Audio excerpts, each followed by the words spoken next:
हरे कृष्णा दोस्तों, श्रीमद् भगवद गीता यथारूप अध्याय 18 संन्यास की सिद्धि। दोस्तों, अध्याय 18 का ये तीसरा भाग है, जहाँ पर हम श्लोक 45 से आगे बढ़ेंगे।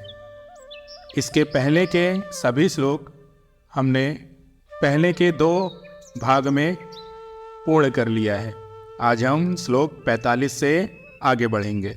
यहाँ पर दोस्तों भगवान श्री कृष्ण अर्जुन से कहते हैं, हे अर्जुन, अपने अपने कर्म के गुणों का पालन करते हुए प्रत्येक व्यक्ति सिद्ध हो सकता है।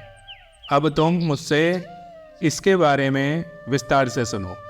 हे अर्जुन, जो सभी प्राणियों का उद्गम है और सर्वव्यापी है, उस भगवान की उपासना करके मनुष्य अपना कर्म करते हुए भी पूर्णतया प्राप्त कर सकता है। अर्थात मनुष्य अपना नियत कर्म करते हुए भी ब्रह्म को प्राप्त कर सकता है।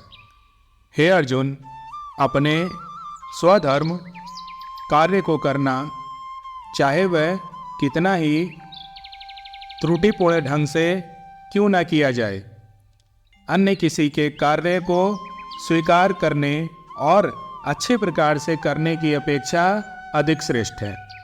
अपने स्वभाव के अनुसार निर्दिष्ट कर्म कभी भी पाप से प्रभावित नहीं होता।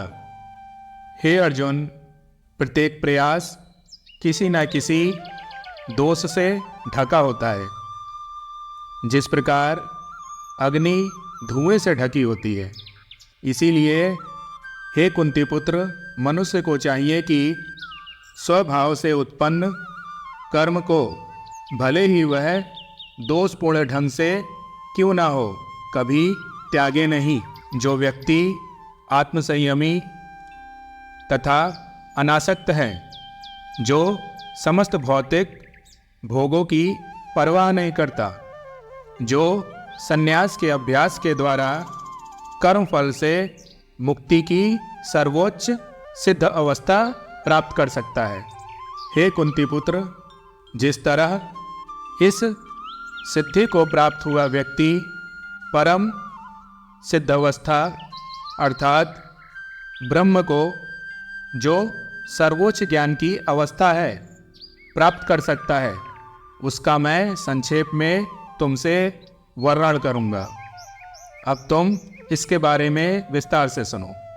हे अर्जुन, जो व्यक्ति अपनी बुद्धि से शुद्ध होकर तथा धैर्यपूर्वक मन को वश में करते हुए इंद्रियां तृप्ति के विषयों का त्याग कर राग तथा द्वेष से मुक्त होकर, जो व्यक्ति एकांत स्थान में वास करता है, जो थोड़ा खाता है, जो अपने शरीर, मन तथा वाणी को वश में रखता है, जो सदैव समाधि में लगा रहता है तथा जो पूर्णतया विरक्त, मिथ्या अहंकार, मिथ्या शक्ति, मिथ्या गर्व, काम, क्रोध तथा भौतिक वस्तुओं के संग्रह से मुक्त है, जो मिथ्या स्वामित्व की भावना से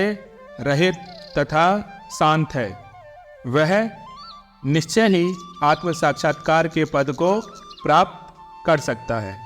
हे अर्जुन, इस प्रकार जो दिव्य पद पर स्थित है, वह तुरंत परब्रह्म का अनुभव कर सकता है और पूर्णतया प्रसन्न हो जाता है।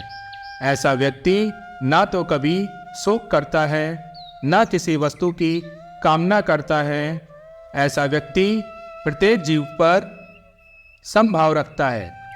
उस अवस्था में वह मेरी शुद्ध भक्ति को प्राप्त कर सकता है।